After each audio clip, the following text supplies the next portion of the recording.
하나님 말씀 보겠습니다. 오늘 하나님의 말씀은 계시록의 말씀입니다. 6장 1절부터 11절 보도록 하겠습니다. 6장 1절부터 11절 우리 천천히 한 목소리로 봉독하도록 하겠습니다. 내가 봄에 어린 양이 7인 중에 하나를 떼시는데 그때 내가 들으니 네 생물 중에 하나가 우레소리같이 말하되 오라 하기로 이에 내가 보니 흰 말이 있는데 그 탄 자가 활을 가졌고 면류관을 받고 나아가서 이기고 또 이기려고 하더라. 둘째 인을 떼실 때에 내가 들으니 둘째 생물이 말하되 오라 하니 이에 다른 붉은 말이 나오더라. 그 탄 자가 허락을 받아 땅에서 화평을 제하여 버리며 서로 죽이게 하고 또 큰 칼을 받았더라. 셋째 인을 떼실 때에 내가 들으니 셋째 생물이 말하되 오라 하기로 내가 보니 검말이 나오는데 그 탄 자가 손에 저울을 가졌더라. 내가 네 생물 사이로부터 나는 듯한 음성을 들으니 이르되 한 데나리온의 밀 한 대요 한 데나리온의 보리 석 대로다. 또 감람류와 포도주는 해치지 말라 하더라. 넷째 인을 떼실 때에 내가 넷째 생물의 음성을 들으니 말하되 오라 하기로 내가 봄에 청황색 말이 나오는데 그 탄 자의 이름은 사망이니 음부가 그 뒤를 따르더라. 그들의 땅 4분의 1의 권세를 얻어 검과 흉년과 사망과 땅의 짐승들로서 죽이더라.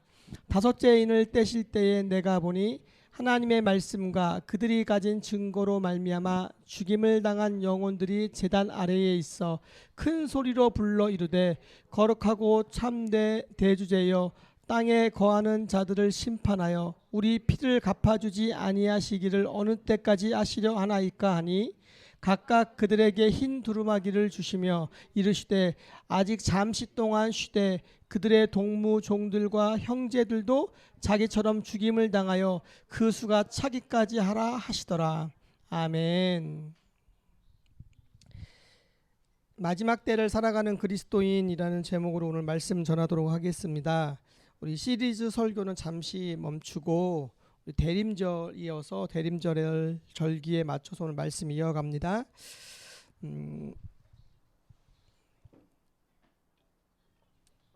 요한계시록 1장부터 3장까지는 저번에 말씀을 전했습니다. 우리가 4장 5장을 건너뛰어서 6장에 왔는데 4장과 5장은 우리가 읽어보면은 사도 요한에게 하늘의 예배의 장엄함을 주님께서 바라보게 하셨습니다. 그러니까 천상의 예배가 이루어지는 것이 계시록 4장 5장에 나오는데 왜 그 6장부터 이제는 이제 그 무서운 예언들이 이 땅에 이제는 시전되며 많은 재앙과 죽음이 눈앞에 다가오는 현실 속에 있을 때에 계시록 4장과 5장에 천상의 예배를 하나님께서 먼저 요한에게 보여주시면서 전하게 하셨는가. 우리가 예배를 통해서 영적으로 무장한 사람만이 이 어려운 세상 속에서 다가올 무서운 심판의 역사를 감당할 수 있기 때문이죠. 영광의 하나님을 보고 그 하나님을 예배하는 그 예배의 기쁨이 얼마나 큰지를 아는 사람이 이 세상에서 주는 크고 작은 위험과 그리고 많은 그 좌절과 실망에서도 그 부딪혀 이겨낼 수 있기 때문에 그렇습니다. 우리가 하나님의 영광을 보고 하나님을 깊이 만나면 문제들이 크지만 그것을 이겨내갈 수 있는 힘들이 우리에게 주어지지만 하나님과의 관계가 점점 멀어지면 무엇이 먼저 보이기 시작하냐면 우리 삶의 형편과 삶의 자리에 크고 작은 문제와 두려움들이 점점 커져 보이거든요. 예수님의 십자가가 더 큰지 내 삶의 무게가 더 큰지를 이렇게 돌아볼 때 내 삶의 무게가 더 크면 그 무게 중심추가 내 문제로 기울어져 있다는 것은 우리가 하나님과의 관계가 멀어졌다는 거예요. 여러분, 그 예수님의 십자가가 우리 삶에서 그 무게 중심이 굉장히 무거우면 베드로처럼 기꺼이 거꾸로 십자가 못 박혀 죽을 수 있는 은혜와 능력이 우리 가운데 부어지는데 그게 아니면 예수님의 십자가는 온데간데 없어지고 우리 삶에 있는 크고 작은 문제들만 자꾸만 확장되어져서 나 죽겠으니 내 삶의 문제들 앞에서 하나님을 원망하는 자리에 서게 되는 것이 우리의 현실이고 모습이라는 겁니다. 그래서 여러분들의 입술의 고백이 무엇을 고백하고 있는지, 그리고 내 삶에서 예수님의 십자가를 어떻게 우리가 바라보고 있는지를 보면은 지금 여러분들의 영적인 그 상태들을 우리가 어느 정도 이렇게 확인할 수 있다라는 것이죠. 요한계시록 6장부터 두루마기에 담긴 마지막 심판의 징조들과 사건들이 이제 펼쳐집니다. 읽었는데요. 하얀 거는 글씨요, 까만 거는 까만 거는 글씨요, 하얀 거는 이제 종이인 것처럼 읽기는 읽었는데 무슨 내용인지 전혀 모르는 그런 많은 말들이 써 있는 것 같습니다. 그런데 이제 요한계시록을 그냥 그렇게 뭐 아무것도 어떠한 배경 지식이 없는 상황에서 보면 진짜 그렇습니다. 까만 건 글씨고 하얀 건 종이인 것처럼 보여지지만 요한계시록을 이제 설교하면 조금씩 더 깊이 공부해 가니까 굉장히 재밌는 게 요한계시록이 나름대로 굉장히 아주 짜임새 있는 구조를 가지고 있고요. 그리고 굉장히 아무렇게나 쓰여진 게 아니라 일정한 틀을 가지고 있고 굉장히 나름 의미가 깊은 굉장히 묘하고 되게 재미있는 성경임을 다시 한번 알게 됩니다. 우리가 6장부터 심판과 징조의 사건들이 펼쳐지는데 미래의 심판은 각기 다른 세 가지의 시리즈로 구성돼요. 일곱인이 6장부터 8장, 그다음에 일곱 나팔이 8장부터 10장, 일곱 대접이 16장, 이렇게 세 가지 상징으로 인류 가운데 행해질 모든 재앙의 모습들이 다 이제 기록되어 있는데, 그런데 이 세 가지의 재앙, 인과 나팔과 대접은 이 세 가지 삼중 재앙이라 그러는데 이것은 다 따로따로 되어져 있는 게 아니라 연결되어 있다는 겁니다. 굉장히 중요해요. 각 재앙 중에 마지막 7번째 재앙이 다음 7 재앙 전체를 담고 있어요. 그러니까 7인의 마지막 재앙이 7 나팔의 그 전체 재앙을 다 담고 있다는 거예요. 마찬가지로 7 나팔의 7 재앙의 마지막 7번째가 7 대접의 그 전체 재앙을 다 담고 있다는 거예요. 이게 무슨 말이냐면은 인과 나팔과 대접의 이 세 가지의 삼중 재앙이 따로따로 떨어져 있지 않고 결국에는 하나의 재앙이기도 하다라는 의미입니다. 그래서 7번째 인의 재앙은 7 나팔 재앙으로 발전하고 7 나팔 재앙은 7 대접 재앙으로 발전하는 식의 구조를 가지고 있습니다. 그러나 이 구조를 우리가 일단 머릿속에 이해하고 그리고 이제 계시록과 말씀을 계속 이어서 들으면 좋을 것 같습니다. 그러나 그 재앙들이 서로 연결선상에서 하나로 되어 있는데 처음 네 인에 대한 설명은 같은 방식으로 기록되어 있습니다. 어린 양이 7인 중 하나를 떼시며 보좌의 네 생물 중 하나가 우레와 같은 소리로 오라라고 말합니다. 그러면 흰말, 붉은 말, 검은 말, 청황색 말이 이제 순서대로 나오죠. 요건 기억나시죠? 예. 이건 기억나실 겁니다. 말들이 네 마리의 말들이 나옵니다. 근데 첫 번째가 흰말을 탄 자가 활을 가졌고 면류관을 받아 이기면서 계속 이기려고 나아갑니다라고 2절에 말씀합니다. 흰말 탄 자가 승리를 이야기하죠. 면류관도 썼대요. 얼핏 보면은 누구를 상징하는 것 같아요. 예수님을 보는 것 같죠. 근데 예수님이 아니죠. 절대 오해하면 안 됩니다. 계시록에서는 흰색과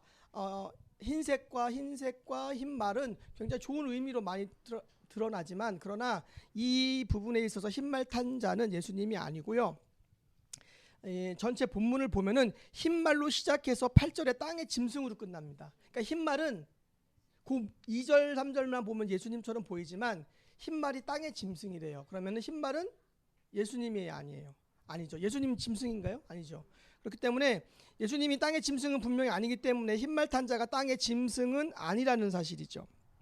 그리고 예수님이 이 시대의 요한과 그 시대 회중이 목도한 현실 속에서 이기고 있는 자가 바로 이 네 마리의 땅의 짐승들인데 요한계시록 13장에 보면은 짐승이 나오는데 그 짐승은 로마 제국을 이야기합니다.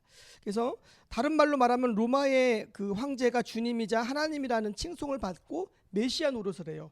면류관을 썼고 흰말을 탔고 승리하는 모습 속에서 그들이 온 천하를 다스리면서 세상을 평화롭게 나름대로 다스리는 것처럼 보여지지만 그러면서 메시아 노릇을 하고 자신이 살아있는 신 노릇을 하는 것이 그 당시에 삶의 정황이었기 때문에 그 로마의 황제가 무소부재의 권력을 가진 엄청난 존재처럼 보이고 그것이 정말 많은 사람들이 로마의 황제가 자기의 주님이다라고 나의 주라고 고백을 한다라는 것이죠. 그리고 그렇기 때문에 그 흰말이 상징하는 내용이 바로 이것을 의미합니다. 그리고 붉은 말을 탄 자는 큰 칼을 받고 땅에서 평화를 제거하면서 사람들이 서로 죽이게 합니다.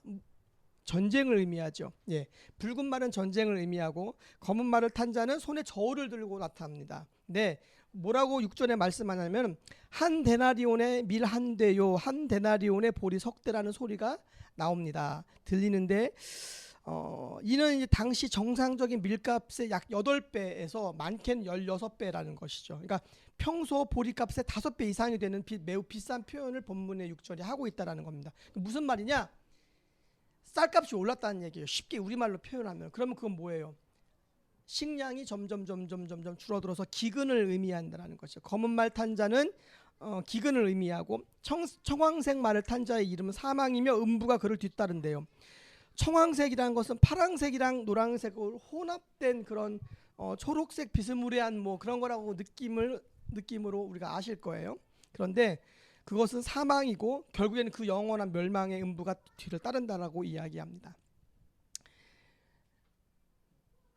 이제부터는 본문의 해설은 다 했습니다. 다음 오늘 본문의 말씀은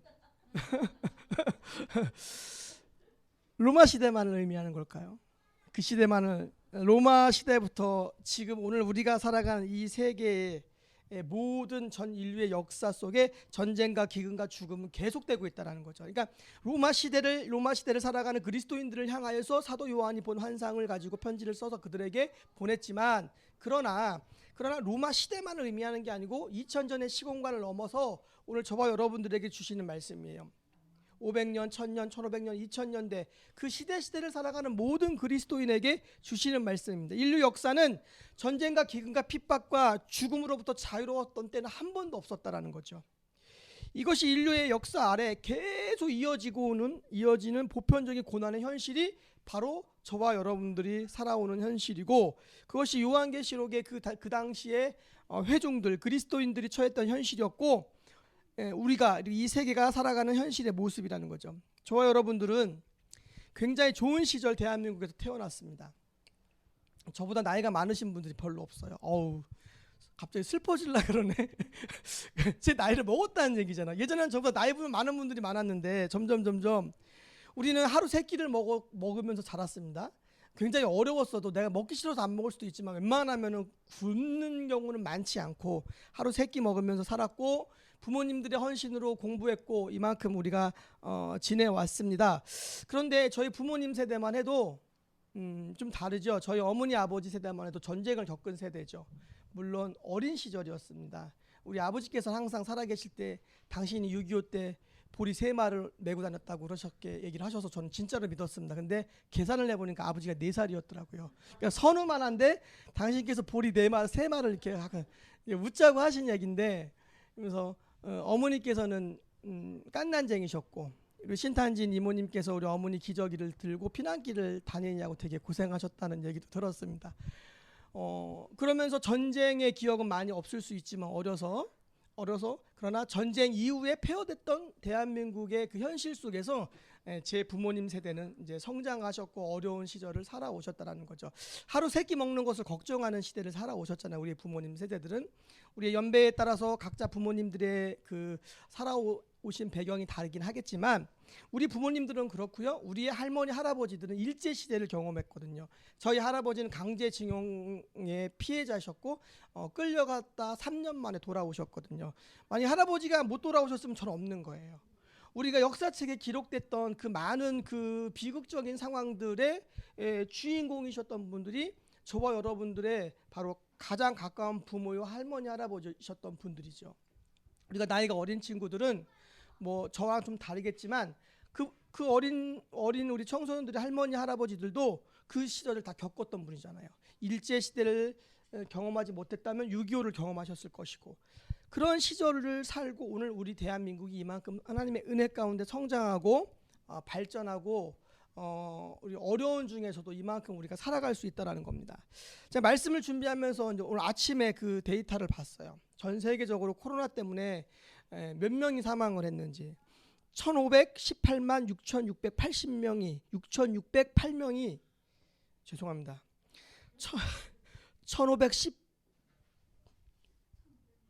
1518만 명 가까이가 죽었습니다.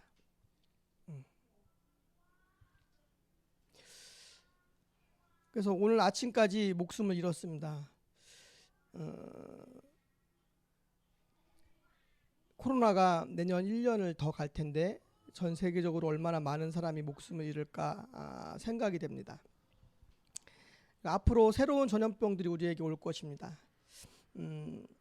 어떤 전염병이 우리에게 올지 우리 정확하게 모르겠습니다. 다양한 전염병들이 계속 이제 우리 가운데 올 텐데 우리가 살아가는 현실이 두렵습니다. 그리고 인류의 역사가 지금처럼 이렇게 계속 이런 패턴으로 흘러왔다라는 것을 우리가 이해해야 합니다. 우리가 지금 안전한 시절에 태어나서 안전하게 성장했기 때문에 인류의 역사 가운데 우리가 항상 이렇게 살아왔을 거란 생각을 우리는 하는데 사실은 과거의 기록을 보면은 엄청난 그 기근과 전쟁으로 말할 수 없었던 일들이 우리 이 대한민국과 조선의 역사에도 있었고 전 세계의 역사도 있었습니다. 말씀을 준비하면서 제가 글을 봤는데 이스라엘 사람들이 마지막 그 로마와 항쟁 때 로마와의 전쟁의 항쟁 때 예루살렘 성에서 그 안에서 그들이 정말 단결해서 잘 싸웠다고 생각했는데 기록들을 자세한 문서와 기록을 보니까 그렇지 않더라고요. 그 안에서 얼마나 많은 사람, 그러니까 외부의 적으로 죽은 사람 숫자만큼 안에서 서로 죽고 죽였더라고요.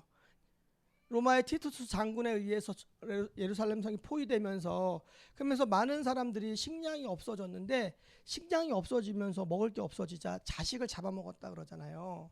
그런데 그 기록은 요세푸스가 그리스도인이 아닌 요세푸스가 실제의 기록들을 남긴 것인데 어떤 기록까지 있냐면요. 자식을 잡아서요 반을 먹고 반을 남겨놨대요.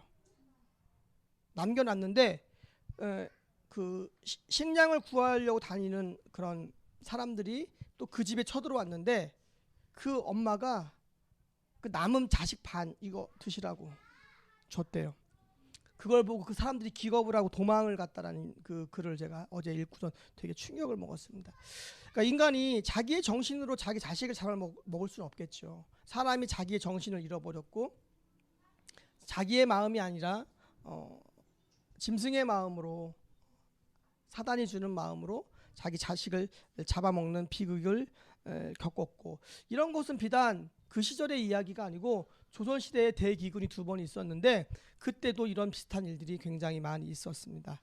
우리가 살아가는 현실이 두렵고 어렵지만 중요한 것은 하나님께서 그 가운데 그분의 뜻을 성취해가며 하나님 나라의 완성을 이루어가고 계신다는 것이죠.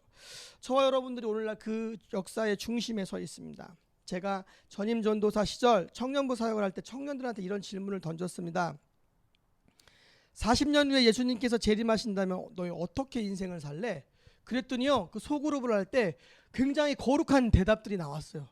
그래서 제가 이렇게 이야기했습니다. 아니 40년 뒤에 예수님이 안 오시면 니들 마음대로 살고 40년 뒤에 예수님이 오신다 그러면 그렇게 인생의 방향이 그렇게 수정이 돼도 되냐?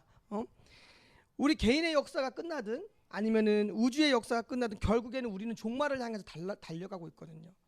40년 후에 주님이 오시든 아니면은 내가 죽든 우리가 언젠가는 그 죽음의 종말 이후에 하나님의 심판대 앞에 서는 것 정해진 이치라는 거죠. 종말의 끝이 언제이고 어떤 것이 먼저 종말을 이룰지 우리는 다 모르지만 중요한 것은 하나님의 심판대 앞에 우리가 선다라는 것입니다. 그렇기 때문에 우리가 종말론적인 신앙을 갖고 살아가야 된다고 이야기할 때 그것은 시한부 종말론자들의 그 신앙이 아니에요. 연월시를 딱 정해놓고 그때 예수님이 재림하신데 그렇기 때문에 공부도 안 하고 사회생활도 안 하고 아무것도 하지 않으면서 자신의 그 어떠한 재산도 다 교회에 헌납하고 산속에 모여서 기도하는 사람들의 무리들처럼 그렇게 살라라는 의미가 아니라 저와 여러분들에게 종말론적인 신앙을 갖고 살아가야 된다고 이야기하는 것은 종말이 우리 앞에 정해져 있다는 거예요. 개인의 역사의 종말이든 우주의 역사의 종말이든 종말은 우리 앞에 정해져 있고요. 그 종말 뒤에 죽음 뒤에 심판이 기다리고 있다는 사실을 우리가 깨달아야 된다는 겁니다. 그런데 우리가 감정적으로 은혜를 많이 받을 때는 하나님을 두려워하며 이 땅에서 어떻게 살아가야 될지 결단하는데 그 은혜가 조금 식어지면 그것이 잘 되지 않을 때가 많잖아요. 감정적인 것이 항상 그렇게 고조될 수 없거든요. 그래서 중요한 것은 감정적인 것은 항상 그렇게 고조되지 않을지라도 우리의 생각은 달라요. 우리가 기억해야 된다는 거죠. 자꾸만 되새겨야 된다는 거예요. 되새김으로 인해서 하나님이 살아계시고 그분이 나를 바라보며 나를 향한 계획을 갖고 있고 그분이 인류의 역사의 모든 것을 붙들고 이끌어 가시는데 결국엔 종말이 우리 가운데 다가온다는 거죠. 죽음이 멀지 않다라는 겁니다. 죽음이 저와 여러분들 가까이에 있습니다. 그렇기 때문에 만약에 제가 여러분들에게 동일한 질문을 합니다. 40년 뒤에 예수님 오신다면 어떻게 여러분들의 인생을 사시겠습니까? 이거는 지금 생각해 보시고 한 주간 묵상하면서 목장 예배 때 나누시면 좋을 것 같습니다. 대림절 두 번째 주일 아기 예수 오심을 기뻐하는 성탄을 준비하면서 심판주로 오실 주님을 기다리는 마음으로 이제 말씀을 준비했는데요. 오늘 저와 여러분들의 삶을 가만히 성찰해 보는 시간이 되기를 원합니다. 우리가 왜 그분이 오시지 않을 것처럼 살아갈까요? 많은 사람들을 보면은 죽지 않을 것처럼 살아가요. 더 놀라운 건 뭔지 아세요? 은퇴하신 목사님들이 욕망에 가득 차 살아가는 걸 보면서 전 더 놀래요. 불과 얼마 안 남으셨거든요. 길어야 10년이에요. 10년 안에 주님 앞에 가실 분들인데 내려놓지 못하는 것들을 보면서 저게 내 모습이 되면 안 될 텐데 라는 생각을 많이 해요. 여러분, 사람은요 죽음이 눈앞에 오기 전까지는 자기는 죽지 않을 거라는 생각을 하며 살아가요. 김동호 목사님이 암투병 하면서 얘기하셨던 거, 간증했던 거 제가 잠깐 나눴는데, 암이 걸리고 죽음의 위기가 오니까 멀리 있던 죽음이 자기 눈앞에 코앞에 와 있다고 이야기를 하시는 것을 들으면서 그 느낌이 뭔지 알겠더라고요. 여러분, 죽음이 지금 굉장히 멀리 있는 것 같잖아요. 그런데 우리가 죽음 앞에 설 만큼의 큰 질병을 경험하면 그 죽음이 성큼 내 앞으로 다가온다는 거죠. 그런데 그것을 기억하면서 하나님 앞에 설 그날을 생각하면서 오늘을 살아가는 것이 굉장히 중요하다라는 겁니다. 제가 이제 목회자의 삶을 살아가고 여러분들은 평신도의 삶을 살아가고 그 살아가는 삶의 모습이 달라요? 역할이 다르죠. 그러나 중요한 것은 40년 뒤에 예수님이 이 땅에 재림하시든 하지 않든 저는 동일하게 지금의 모습으로 살아갈 거예요. 그렇다면 여러분들은 어때요? 여러분들도 어떠한 모습으로 살아갑니까? 그 오신다라는 걸 전제하고 내 삶의 생각과 고민이 달라지는 거, 그렇다면은 지금의 삶의 모습을 그대로 살아가지 않고 뭔가 결단하고 바뀌어야겠다라는 생각을 한다면 지금 여러분들의 신앙생활이 무엇인가 병들어 있다는 거예요. 예수님이 40년 뒤에 오시든 그 이후에 오시든 우리의 삶은 그날과 그 시를 안다고 해도 오늘 살아가는 것과 같아야 된다는 거예요.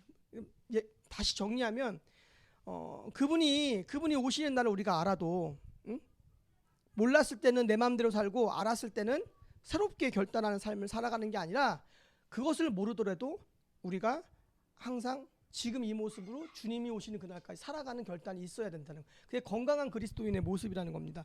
우리가 주 안에서 왕같은 제사장이고 거룩한 백성이라고 하는데 목회자의 삶과 평신도의 삶이 다를 수 있을까요? 그렇지 않습니다. 하나님 앞에서 똑같이 심판받습니다. 그리고 오히려 가르치는 자에 서 있는 사람이 더 아주 무서운 심판을 받습니다. 그거 아세요? 목사가 범죄를 저지르면 형량이 더 무겁다는 거? 똑같은 범죄를 저질렀을 때 목사가 범죄를 저지르면요 판사가 더 형량을 무겁게 때려요. 그 이유가 뭔지 아세요?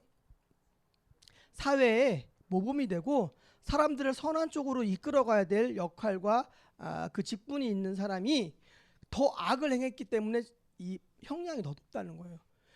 인간의 그 재판에서도 그런데 하물며 하나님 앞에서 섰을 때 가르치는 자리에 섰고 리더의 자리에 서 있어서 많은 사람들에게 영향력을 주는 자리에 서 있는 사람들은 하나님의 재판 앞에서 더 많은 것을 그분이 책임을 물으실 거라는 거예요. 그런 두려움 앞에 우리가 서야 한다라는 겁니다. 사랑하는 여러분,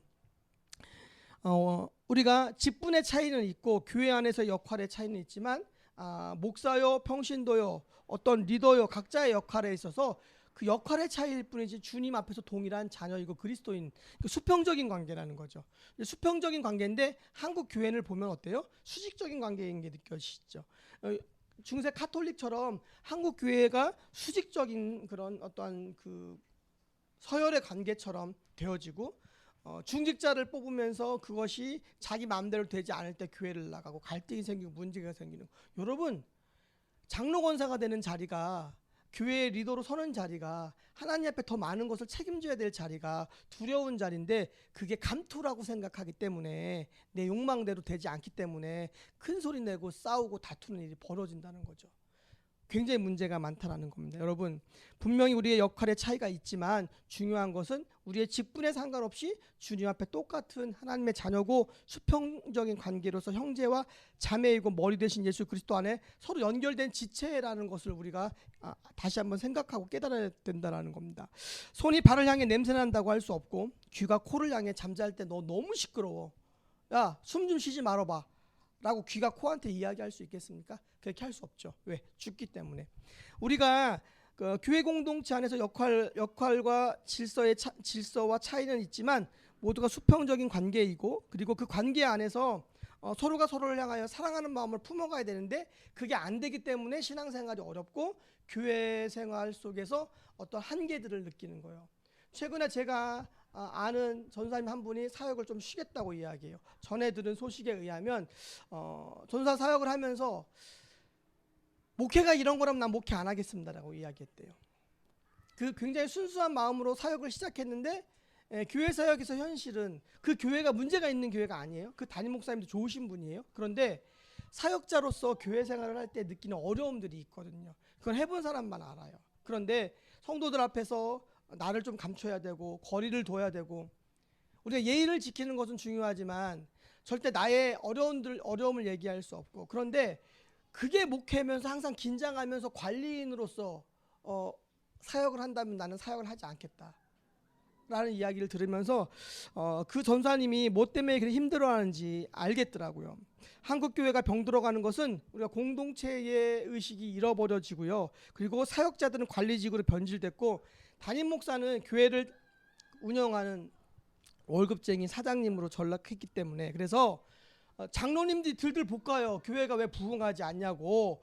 목사님 오신 지 3년 됐는데 숫자가 하나도 안 늘었어요. 이거 도대체 왜 그러세요? 하면서 장로님들이 들들 볶는단 말이에요. 목사님을. 담임 목사를 볶으면 담임 목사는 밑에 부교육자를 들들 볶아야 될 거 아니에요. 사람들 많이 오게 하려면. 그런 구조로 교회가 이렇게 되니까 그게 공동체입니까?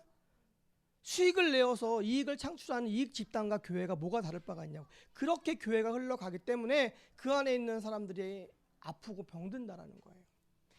우리가 주님의 마음으로 우리 모두를 다 내 부모 형제처럼 사랑한다는 것은 쉽지 않습니다. 우리 관계가 있고 그리고 누군가를 있는 그대로 바라본다는 게 쉬운 일은 아니지만 시간이 걸리겠지만 우리 공동체의 식구들이 내가 가족이란 영적인 형제요 자매라는 가족이라는 마음으로 상대방을 향해서 기다려주는 마음을 품으면 그 공동체는 더 단단해지고 하나가 되는 거예요. 근데 그렇지 않고 자꾸만 이렇게 비판하고 정죄하고 판단하는 것이 많아지면 우리가 사람이기 때문에 완벽할 수 없지만 그러나 우리가 조금 더 마음으로 기다려주는 마음을 갖고 사랑하고 품어주면 힘쓴다면 우리 교회 공동체가 생명력 있는 공동체가 되리라고 저는 믿습니다. 이 시간 영상 하나 보겠습니다. 2050 거주불능 지구라는 책의 내용을 편집해서 만든 영상인데요. 동영상을 보면서 오늘 말씀 이어가면서 마무리하겠습니다.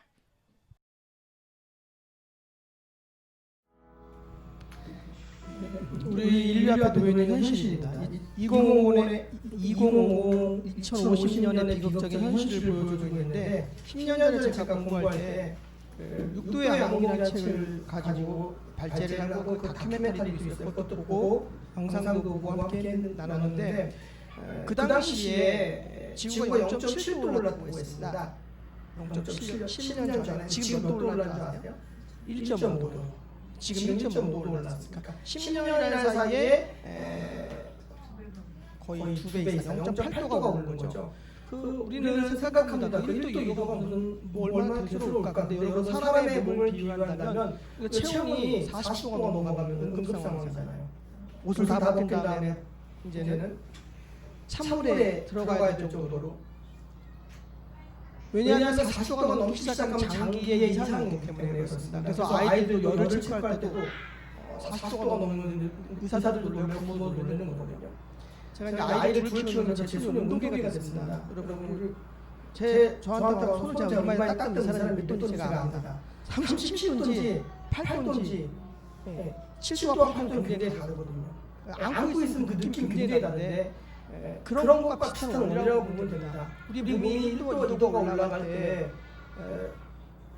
얼마나 많은 영향을 받듯이 지구 또한 동일하게 영향을 받는다는 것이죠. 그래서 지금 1.5도가 올랐는데 여러분들 살아오면서 겪었던 많은 일들이 있었을 겁니다. 환경적인 부분, 그리고 뉴스와 기사를 통해서 전 세계의 어떤 변화적인 부분들, 영상을 두 가지로 고민하자 이 영상을 선택을 했는데요.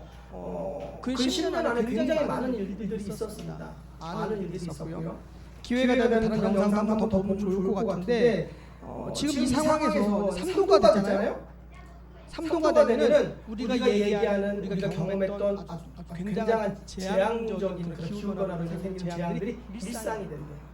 순간순간 온다는 겁니다. 그래서 왜 10년이 굉장히 중요하다고 이야기하면 앞으로 2020년에서 2030년까지 브레이크를 밟을 수 있는 그 한계점 2030년이라고 합니다. 지구 탄소 배출량의 절반을 줄여야 된대요.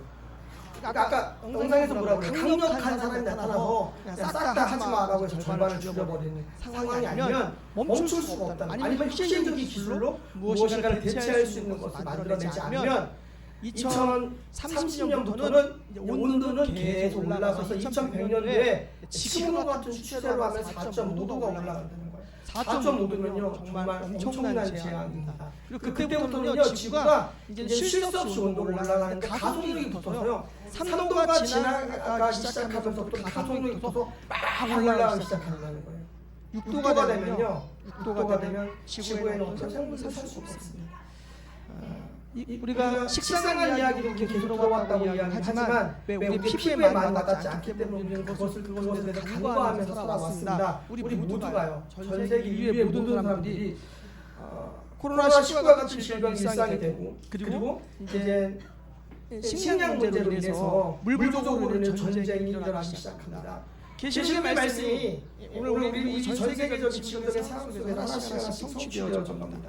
그 가운데 놀라운 과학 발전이 생명들이 연장되는 것이 축복이 아닐 수 있다는 것이죠. 그리고 빈부의 격차가 점점 심해지고 해수면 상수로 인해서 땅이 바다가 되는 일이 생깁니다. 사이트를 찾지 못했는데요. 영상을 보면서 이제 찾아볼 건데 연도를 입력하면요 해수면 상승이 되면 어디가 침수되는지 나와요. 바닷가 근처에 땅 사지 마세요. 바닷가 근처에 땅 사면 침수됩니다. 침수돼서 인천공항 어마어마하게 전화하는데 저 얼마 안 남았습니다. 침수되는데. 대전은 안전해요. 대전은 안전한 것 같아요. 대구 쪽도 낙동강을 타고 굉장히 많이 침범하더라고요. 불과 20년, 30년 지나면서 우리가 그 현실을 목도하고 살아가는 마지막 시대이고요. 저는 두려운 마음이 드는 것은 나는 괜찮은데 우리 자녀들과 후손들이 그 시대를 어떻게 살아가야 될까?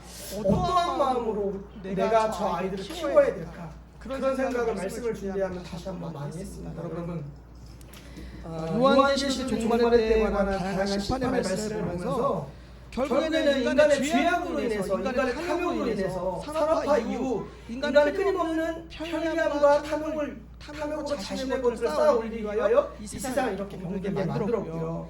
하나님을 떠난 인생의 모습들 그리고 저주받은 이 피조물의 모든 그 모습들 지구는 병들고 다시 사람들을 삼켜버리는 그 일들이 계속 되어져 가고 있고 그런데 그것이 계시록에 기록되어 예언의 완성의 한 부분이라는 겁니다. 주님께서 언제 오실지 정확하게 알 수 없지만 중요한 것은 오늘 저와 여러분의 삶의 자리에서 우리가 어떠한 마음의 중심으로 살아가야 되는지 하나님 앞에서 말씀이 어떻게 반응하고 우리가 서 있는 자리에 하나님의 통치가 이루어지기를 원하기 위하여 우리가 애쓰면서 하나님의 통치가 나의 마음과 나의 삶과 나의 가정과 내가 서 있는 자리에 온전히 하나님의 나라가 이루어지는 그런 사명을 우리가 감당하면 됩니다. 우리가 할 수 있는 삶의 자리에서 우리가 최선을 다하면 됩니다. 무겁고 두려움을 주는 말씀이지 않을까라는 생각도 들지만 그러나 여러분 그걸 기억하셔야 됩니다. 심판은 믿지 않는 자들에게 있어서는 말 그대로 심판이지만 우리에게는 그렇지 않을 수 있습니다. 우리가 고난의 때를 살아가는 것은 이 세상에 태어난 이상 어쩔 수 없는 상황이죠. 우리 과거 역사에 살았던 수많은 사람들, 신앙의 수많은 선배들도 그들의 인생에서 그들의 역사의 한 점에서 나름대로의 비극과 고통과 아픔의 자리에 살았지만 그들이 믿음을 지켰던 것처럼 우리는 동일하게 우리가 살아가는 시대 속에서 우리에게 주어진 삶의 자리에서 믿음을 지키고 살아가면 되는 겁니다. 그런 결단을 하지 않으면 우리는 세상적으로 흘러갈 수밖에 없고요. 교회 규모에 상관없이 교회도 병들어갈 수밖에 없다는 겁니다. 그래서 늘 깨어 있어야 된다라고 주께서 우리에게 말씀하신 겁니다. 깨어 있어서 우리의 삶을 성찰하고 우리의 삶의 자리에서 그분의 나라를 이루어가는 평화를 교회 공동체 여러분들 되시기를 주의 이름으로 축원합니다. 우리 함께 찬양하겠습니다.